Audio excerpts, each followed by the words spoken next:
আজ জানবো পদার্থ বা ম্যাটার কি। তো পদার্থ হচ্ছে আমরা এই আশপাশে তুমি যা দেখতে পাচ্ছ, হ্যাঁ, তুমি নিজেকে বা যাই হোক, টিভি টেবিল চেয়ার, হ্যাঁ, যাই কিছু, বিছানা, গাছপালা, রাস্তা, সব কিছু, সেইগুলো কোনো না কোনো জিনিস দিয়ে তৈরি।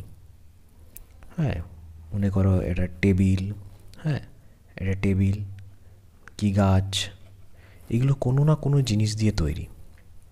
এমনকি তুমি নিজেও। হ্যাঁ, তো বই এবার এগুলা যেহেতু কোনো না কোনো জিনিস দিয়ে তৈরি, তো বৈজ্ঞানিকরা এটাকেই বলেছে যে পদার্থ। এটাকে হলো পদার্থ বলা হয়েছে। যে আশপাশে আমরা যাই দেখি, হ্যাঁ, যাই দেখছি, যেগুলো কোনো একটা জায়গা নিয়ে আছে, যেমন এই কলমটা এটাও একটা পদার্থ।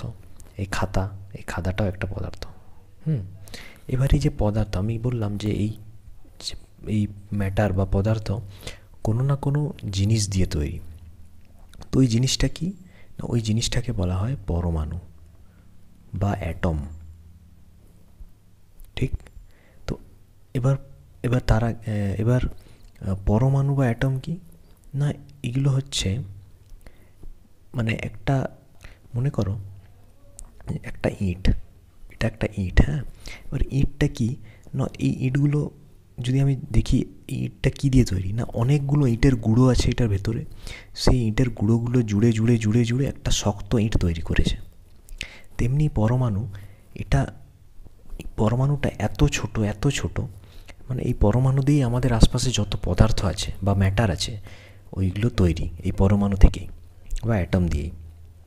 এবার এই অ্যাটমগুলো এত ছোট যে এই যে কলমের নিবটা দেখতে পাচ্ছ, এই যে নিবটা, এই ছুচলো নিবটা, হ্যাঁ, এই নিবটার, এই যে মনে করি এটা কলম, এই যে নিবটার মধ্যে, মানে এই যে কলমের নিবটা দেখতে পাচ্ছ, এই নিবটার মধ্যে প্রায় লাখ লাখ পরমাণু বা অ্যাটম তুমি বসিয়ে রাখতে পারো।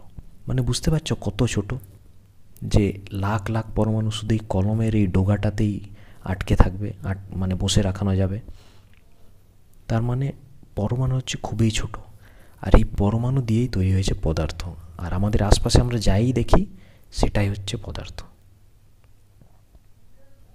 আরেকটা টার্ম তোমরা মনে রাখবে, সেটা হচ্ছে কণা বা পার্টিকেল। পার্টিকেল হচ্ছে পদার্থের যে কোনো অংশ, যে কোনো অংশটাকেই বলা হয় পার্টিকেল, মানে এক কথায় ছোটো অংশ। হুম, এটাই হচ্ছে কণা বা পার্টিকেল। এবার আমরা দেখলাম পদার্থ। হুম।